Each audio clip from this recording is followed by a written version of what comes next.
ഇന്നത്തെ lunch recipes എന്തൊക്കെയാണെന്ന് നോക്കാം. ഇന്ന് നമ്മൾ തയ്യാറാക്കിയെടുക്കുന്നത് ഒരു മട്ടൻ ബിരിയാണിയുടെ റെസിപ്പിയാണ്. അധികം മസാല ഒന്നും ചേർക്കാതെ വളരെ സിമ്പിളാണ് ചെയ്യാനായിട്ട്. അതുപോലെ തന്നെ നല്ല ടേസ്റ്റും നല്ല ഫ്ലേവർഫുള്ളായിട്ടുള്ളൊരു ബിരിയാണി റെസിപ്പിയാനായിട്ട് ഇന്ന് കാണിക്കുന്നത്. അപ്പോൾ ഇതിലേക്കുള്ള ഗരം മസാല ഞാൻ ഒന്ന് പ്രിപ്പയർ ചെയ്തെടുക്കുന്നുണ്ട്.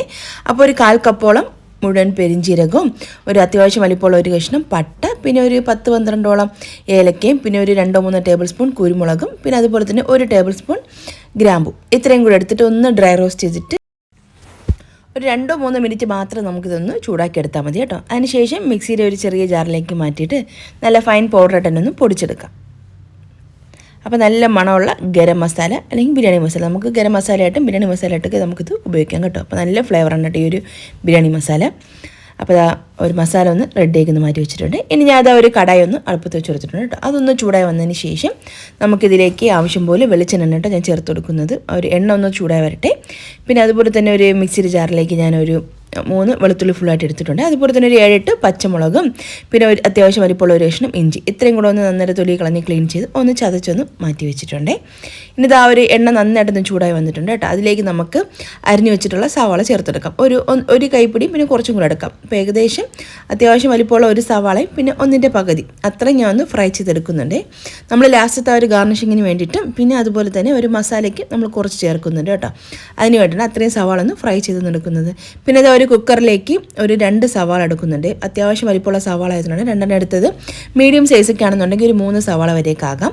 അപ്പോൾ സവാള ഒന്ന് നീളത്തിന് മുറിച്ചെടുത്തത്, പിന്നെ ഒരു തക്കാളി ഒന്ന് മുറിച്ചെടുത്തതും, പിന്നെ ചെറിയൊരു കൈപ്പിടി മല്ലിയിലയും പുതിനയിലയും, പിന്നെ അതുപോലെ തന്നെ ഒരു നമ്മൾ നേരത്തെ ചതച്ച് മാറ്റി വെച്ചിട്ട് അത് ഫുള്ളായിട്ട് നമുക്ക് ചേർത്തെടുക്കും. ഒരു 2 ടീസ്പൂൺ മാറ്റി വെച്ചിട്ട് ബാക്കിയെല്ലാം നമുക്ക് ഈ ഒരു മസാലയിലോട്ട് ചേർത്ത് കൊടുക്കാം. അപ്പോൾ ഇത്രയും കൂടെ ചേർത്തെടുക്കാം. എന്നിട്ട് നമുക്കിതിലേക്ക് ഒരു 1.5 ടേബിൾ സ്പൂണോളം ആ ഒരു ബിരിയാണി മസാലയും കൂടെ ചേർത്തിട്ട് നന്നായിട്ട് കൈ കൊണ്ട് എല്ലാം ഒന്ന് ഇളക്കിയൊന്ന് യോജിപ്പിച്ചെടുക്കാം. എന്നിട്ട് ഒരു ക്ലീൻ ചെയ്ത് വെച്ചിട്ടുള്ള മട്ടനാണ്. ഇതിപ്പോൾ ഏകദേശം 1 കിലോ മട്ടൻ ഉണ്ട് കേട്ടോ. ആ ഒരു മട്ടനും കൂടെ ചേർത്തിട്ട് നന്നായിട്ട് എല്ലാം ഒന്ന് ഇളക്കിയൊന്ന് യോജിപ്പിക്കുന്നുണ്ട് കേട്ടോ. അപ്പോൾ നമ്മൾ ആ തൈര് ഒഴിച്ചിട്ട് മൊത്തത്തിൽ മിക്സ് ചെയ്തെടുത്താലും മതി. അപ്പോൾ ഞാൻ തൈര് ഇപ്പോഴാണ് ചേർത്ത് കൊടുക്കുന്നത്. 1/2 കപ്പോളം തൈരും കൂടെ നമുക്കിതിലേക്ക് ചേർത്ത് കൊടുക്കാം. അപ്പോൾ ഇതിനിടയ്ക്ക് തന്നെ ഞാൻ ഒരു ഉള്ളി ഒന്ന് ഫ്രൈ ചെയ്തെടുത്തിട്ടുണ്ടായിരുന്നു. അപ്പോൾ ഉള്ളി ഒന്ന് റെഡി ആവുന്നതിന് ശേഷം മാറ്റി വെച്ച്, എന്നിട്ട് നമുക്ക് അതിൽ നിന്നും ഒരു വലിയ സ്പൂണിന് 2 സ്പൂൺ നിറച്ചും ആ ഒരു ചൂടോട് കൂടി തന്നെ ഒരു എണ്ണ ചേർത്തെടുക്കാം. നമ്മൾ വെളിച്ചെണ്ണയിലാണ് കേട്ടോ ഫ്രൈ ചെയ്തെടുത്തിട്ടുള്ള ഉള്ളി. ആ ഒരു വെളിച്ചെണ്ണ തന്നെ നമുക്കിതിലേക്ക് ചേർത്ത് നന്നായിട്ട് വീണ്ടും ഒന്ന് ഇളക്കി യോജിപ്പിക്കുന്നുണ്ട്. ആവശ്യത്തിന് ഉപ്പും കൂടെയൊക്കെ നമുക്കിതിലേക്ക് ചേർത്ത് കൊടുക്കണം. എന്നിട്ട് നമുക്കിത് ആ കുക്കറിൻ്റെ അടപ്പുകൊണ്ട് അടച്ചിട്ട് ഒരു 3-4 വിസിൽ കൊടുത്തിട്ട് ഇതൊന്ന് കുക്ക് ചെയ്തെടുക്കാം. ആ ഒരു മട്ടൻ മസാല ഒന്ന് റെഡിയായി വരുന്ന സമയം കൊണ്ട് നമുക്ക് ഒട്ടും തന്നെ ഇതിൽ വെള്ളം ചേർക്കേണ്ട ആവശ്യമില്ല കേട്ടോ. അത്യാവശ്യം മട്ടനിൽ നിന്ന് വെള്ളം ഇറങ്ങും. ആ ഒരു ടൈം കൊണ്ട് നമുക്ക് റൈസ് തയ്യാറാക്കിയിട്ട് എടുക്കാം. അപ്പോൾ ഞാൻ ഒരു ബിരിയാണി പോട്ടിലിട്ട് 2 ടേബിൾ സ്പൂൺ വെളിച്ചെണ്ണ, ഒരു 1-2 ടേബിൾ സ്പൂണോളം നെയ്യും കൂടെ ചേർത്തെടുക്കുന്നുണ്ട്. പിന്നെ ചെറിയൊരു കഷ്ണം പട്ടയും 2-3 ഏലക്കയും 2-3 ഗ്രാമ്പും, 1 ടീസ്പൂണോളം സാജീരകവും, ചെറിയൊരു സവാള അരിഞ്ഞതും, പിന്നെ 2 ടീസ്പൂൺ ഇഞ്ചി വെളുത്തുള്ളി പച്ചമുളക് ചതച്ചതും കൂടെ ചേർത്തെടുക്കാം. അതിൻ്റെ ഒരു പച്ച ചുവന്ന് മാറി വന്നതിന് ശേഷം 3 കപ്പ് കൈമ റൈസാണ്. നന്നായിട്ടൊന്ന് കഴുകി വെള്ളമൊക്കെ കളഞ്ഞെടുത്തതാണ് കേട്ടോ. ഞാൻ സോക്കയൊന്നും വെച്ചിട്ടില്ല, കഴുകി അങ്ങനെ തന്നെ ചേർത്ത് കൊടുക്കുന്നതാണ് കേട്ടോ. അപ്പോൾ അതും കൂടെ ചേർത്തിട്ട് നല്ല രീതിയിൽ തന്നെ ഒന്ന് വറുത്തെടുക്കാം. അതൊന്ന് റെഡി ആവട്ടെ. അപ്പോൾ ഇതിനിടയ്ക്ക് ഞാൻ ഒരു കുക്കറിൻ്റെ ഒരു 3-4 വിസിൽ കഴിഞ്ഞ ശേഷം ഞാൻ ഒന്ന് അടപ്പൊന്ന് തുറന്ന് നോക്കുന്നുണ്ട് കേട്ടോ, മട്ടൺ റെഡി ആയിട്ടുണ്ടോന്ന്. അപ്പോൾ അധികം കുക്കായിട്ടില്ല. അപ്പോൾ ഞാൻ വീണ്ടും അടച്ചു വെച്ചൊന്ന് വീണ്ടും ഒന്ന് വേവിച്ചെടുക്കുന്നുണ്ട്. അപ്പോൾ നമുക്ക് റൈസിലേക്ക് ആവശ്യത്തിനുള്ള ഉപ്പ് ചേർത്ത് കൊടുക്കാം. ഉപ്പും കൂടെ ചേർത്തിട്ട് നന്നായിട്ട് തന്നെ ഒന്ന് വറുത്തെടുക്കുന്നുണ്ട്. അപ്പോൾ ഒരു നല്ലൊരു സ്മെല്ലൊക്കെ ഒന്ന് വന്ന് തുടങ്ങുന്ന സമയത്ത് നമുക്കിനി ഇതിലേക്ക് വെള്ളം ചേർത്ത് കൊടുക്കാം. അപ്പോൾ സാധാരണ ഞാൻ 1 കപ്പ് റൈസിന് 2 കപ്പ് വെള്ളമാണ് സാധാരണ രീതിയിൽ എടുക്കുന്നത്. ഇപ്പോൾ അത്യാവശ്യം മട്ടനിൽ നിന്ന് വെള്ളം അത്രയും വന്നിട്ടുള്ളത് കൊണ്ട് തന്നെ ഒരു 1/4-1/4 കപ്പോളം വെള്ളം കുറച്ച് വെക്കുന്നതാണ് നല്ലത്. അപ്പോൾ ഞാൻ ഒരു 1/2 കപ്പ് വെള്ളം കുറച്ചിട്ടാണ് ഇപ്പം ഞാൻ വെച്ചിട്ടുള്ളത്. അപ്പോൾ നിങ്ങൾ ചെയ്യുന്ന സമയത്ത് അതിനനുസരിച്ചിട്ട് എടുക്കാം കേട്ടോ. പിന്നെ അതുപോലെ തന്നെ ഒരു 3 പച്ചമുളക് മുഴുവനെ ചേർത്ത് കൊടുത്തിട്ടുണ്ട്. അപ്പോൾ ഇതെല്ലാം കൂടെ ചേർത്ത് ഒന്ന് ഉപ്പ് ചെക്ക് ചെയ്യുന്നുണ്ട് കേട്ടോ. ഉപ്പ് പാകമാണോ നോക്കിയതിന് ശേഷം നമുക്കിത് അടച്ച് വെച്ചിട്ട് ഇതൊന്ന് വേവിച്ചെടുക്കാം. ആദ്യത്തെ ഒരു 5-6 മിനിറ്റ് ഹൈ ഫ്ലെയിമിലും പിന്നെയുള്ള ഒരു 4-5 മിനിറ്റ് വളരെ ലോ ഫ്ലെയിമിലാക്കിയിട്ട് വേണം റൈസ് ഒന്ന് വേവിച്ചെടുക്കാൻ. അപ്പം എൻ്റെ ഫുള്ളായിട്ടൊന്നും കുക്കായി കിട്ടില്ല, കാരണം നമ്മൾ 1/2 കപ്പ് വെള്ളം കുറച്ചാണ് വെച്ചത്. അപ്പോൾ ദമ്മിട്ടെടുക്കുന്ന സമയത്ത് ഒന്നും കൂടെ ഒന്ന് പെർഫെക്റ്റ് ആയിട്ട് കിട്ടും കേട്ടോ. അപ്പോൾ റൈസ് ഇവിടെ റെഡിയായി വന്നിട്ടുണ്ട്. ഇനി നമുക്ക് ആ ഒരു മസാല ഒന്ന് വേറൊരു പാത്രത്തിലോട്ടൊന്ന് മാറ്റിയിട്ട് ഒന്ന് വറ്റിച്ചെടുക്കാം. അത്യാവശ്യം വെള്ളം ഉണ്ടായിരുന്നു കേട്ടോ. അപ്പം മട്ടൻ നന്നായിട്ട് തന്നെ കുക്കായി വന്നിട്ടുണ്ട്. ഇനി നമുക്ക് ആ ഒരു മസാല ഫുള്ളായിട്ട് വേറൊരു പാത്രത്തിലോട്ട് മാറ്റിയിട്ട് ഒന്ന് വറ്റിച്ചെടുക്കുന്നുണ്ട്. ഇതിലേക്ക് ഞാൻ നേരത്തെ ഫ്രൈ ചെയ്ത് വെച്ചിട്ടുള്ള ആ ഒരു ഉള്ളിയിൽ നിന്ന് കുറച്ച് ചേർത്തെടുക്കുന്നുണ്ട്. 1 കൈപ്പിടിയോളം ചേർത്തെടുക്കുന്നുണ്ട്.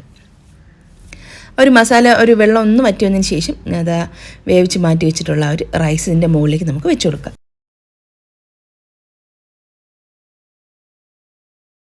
റൈസ് ഇതുപോലെ വെച്ചൊന്ന് നിരത്തി വെച്ചതിന് ശേഷം എപ്പോഴും നമ്മൾ ആ ഒരു മസാലയും റൈസൊക്കെ ചൂടോട് കൂടി തന്നെ ദമ്മിട്ടെടുക്കണേ. അപ്പോഴാണ് നല്ലൊരു പെർഫെക്റ്റ് ടേസ്റ്റും മണവും ഫ്ലേവർക്ക് നന്നായിട്ട് തന്നെ കിട്ടുന്നത്. അപ്പോൾ അത് അതിലേക്ക് കുറച്ച് ബിരിയാണി മസാല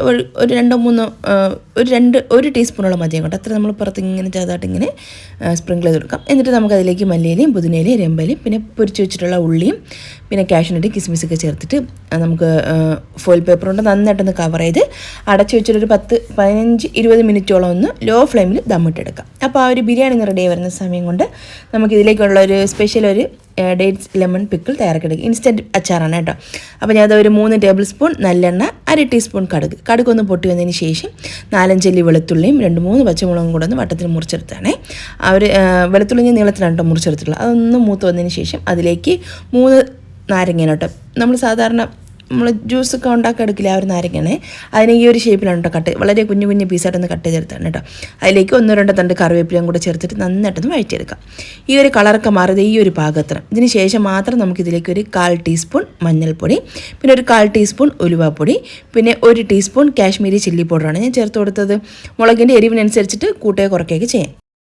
പിന്നെ ഇതിലേക്ക് ഒരു 1/2 ടീസ്പൂണോളം കായപ്പൊടിയും കൂടി ചേർത്തെടുക്കാം. എന്നിട്ട് നന്നായിട്ടൊന്ന് വഴറ്റി ആ ഒരു പൊടിയുടെ ഒരു പച്ച ചുവന്ന് മാറിയതിന് ശേഷം നമുക്കതിലേക്ക് ഒരു 10 ഡേറ്റ്സ് എടുക്കുന്നുണ്ട് കേട്ടോ, ഈന്തപ്പഴം. അതിൻ്റെ കുരുവൊക്കെ കളഞ്ഞതിന് ശേഷം കഴുകി കുഞ്ഞു പീസായിട്ട് മുറിച്ചെടുത്താണ്. എന്നിട്ട് നമുക്ക് ഇതിലേക്ക് ആവശ്യത്തിനുള്ള ഉപ്പും കൂടെ ചേർത്ത് നന്നായിട്ടൊന്ന് വഴറ്റിയെടുക്കാം. ഇനി ഇതിലേക്ക് ചേർക്കാനുള്ളത് നമുക്ക് വെള്ളമാണ് കേട്ടോ. അപ്പോൾ നല്ലൊരു അച്ചാർ, കുറച്ചൊന്ന് കറി പോലത്തെ ഒരു അച്ചാറാണ് കേട്ടോ തയ്യാറാക്കിയെടുക്കുന്നത്. അപ്പോൾ കുറച്ചൊരു 1 കപ്പ് വെള്ളമൊക്കെ ആകാം, തിളപ്പിച്ച വെള്ളം കൂടി ഒഴിച്ചിട്ട് നന്നായിട്ടൊന്ന് തിളപ്പിച്ചെടുക്കണേ. തണുക്കുമ്പോൾ നന്നായിട്ട് കുറുകി വരും കേട്ടോ. ഈ ഒരു വെള്ളം കാര്യമൊക്കെ ചെയ്യേണ്ട, തണുക്കുമ്പോൾ നല്ല രീതിയിൽ തന്നെ ഒന്ന് കുറുകി വരും. പിന്നെ ഇതിലേക്ക് ഒരു 1/4 കപ്പോളം ശർക്കര പാനിയാണ് ഞാൻ ഉരുക്കി ഓൾറെഡി ഫ്രിഡ്ജിൽ അരിച്ച് വെച്ചിട്ടുണ്ടായിരുന്നു കേട്ടോ. അല്ലെന്നുണ്ടെങ്കിൽ ഒരു കഷ്ണം ശർക്കര ചേർത്ത് കൊടുത്താലും മതി, അല്ലെങ്കിൽ പഞ്ചസാര ചേർത്താലും മതി. അപ്പോൾ ഇത് അത്യാവശ്യം മധുരവും ഉപ്പും പുളിയൊക്കെ ഉള്ളൊരു അച്ചാറാണ്. നല്ല ടേസ്റ്റാണ് കേട്ടോ, ബിരിയാണിയുടെ കൂടെ കഴിക്കാൻ പറ്റും, നല്ല കോമ്പിനേഷനാണ്. പിന്നെ അതുപോലെ തന്നെ ഒരു 2-3 ടേബിൾ സ്പൂൺ ഫ്ലെയിം ഓഫ് ചെയ്തതിന് ശേഷം നമുക്ക് ഈ വിനാഗിരിയും കൂടി ചേർത്ത് കൊടുക്കാം. എന്നിട്ട് നന്നായിട്ട് ഇളക്കി യോജിപ്പിച്ച് തണുത്തതിന് ശേഷം നമുക്കതൊരു ഗ്ലാസ് ജാറിലോട്ട് മാറ്റി സൂക്ഷിക്കാം കേട്ടോ. അടിപൊളി അച്ചാറാണ്, ബിരിയാണിയുടെ കൂടെ നല്ല കോമ്പിനേഷനാണ് കേട്ടോ.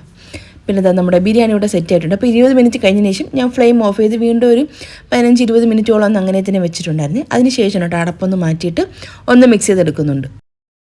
നല്ല സൂപ്പർ ടേസ്റ്റ്, അതുപോലെ തന്നെ നല്ല ഫ്ലേവറായിട്ടുള്ള ഒരു ബിരിയാണി ഇവിടെ റെഡി ആയിട്ടുണ്ട്. ഈ ഒരു രീതിയിൽ ബിരിയാണി ഒന്ന് ട്രൈ ചെയ്ത് നോക്കി 2 ഫീഡ്ബാക്ക് താഴെ കമൻസ് ആയിട്ട് കൊടുക്കണേ. നല്ല ടേസ്റ്റാണ് കേട്ടോ, നല്ല മണം, നല്ല രുചിക്കുള്ള മട്ടൻ ബിരിയാണി ഇവിടെ റെഡി ആയിട്ടുണ്ട്. അപ്പോൾ ഞാൻ അതാ ഒരു പാത്രത്തിലോട്ട് മട്ടൻ ബിരിയാണി ഒന്ന് എടുത്ത് വയ്ക്കുന്നുണ്ട്. പിന്നെ അതുപോലെ തന്നെ ഇതിലേക്ക് നമ്മൾ തയ്യാറാക്കി വെച്ചിട്ടുള്ള അച്ചാറാണ് ലെമൺ ഡേറ്റ്സ് പിക്കിൾ. ഇൻസ്റ്റൻ്റായിട്ട് തയ്യാറാക്കിയതാണെങ്കിൽ നല്ല ടേസ്റ്റ് ആയിരുന്നു കേട്ടോ. അപ്പോൾ അടുത്ത ദിവസം ആകുമ്പോൾ ഒന്നും കൂടെ ഒന്ന് സെറ്റായി കിട്ടും കേട്ടോ. അപ്പോൾ ചെറിയൊരു കയ്പ്പാണ് ഈ ഒരു ദിവസം, കുറച്ച് ഇരിക്കുന്നോറും അതിൻ്റെ ടേസ്റ്റ് ഒന്നും കൂടെ ഒന്ന് കൂടി വരും കേട്ടോ.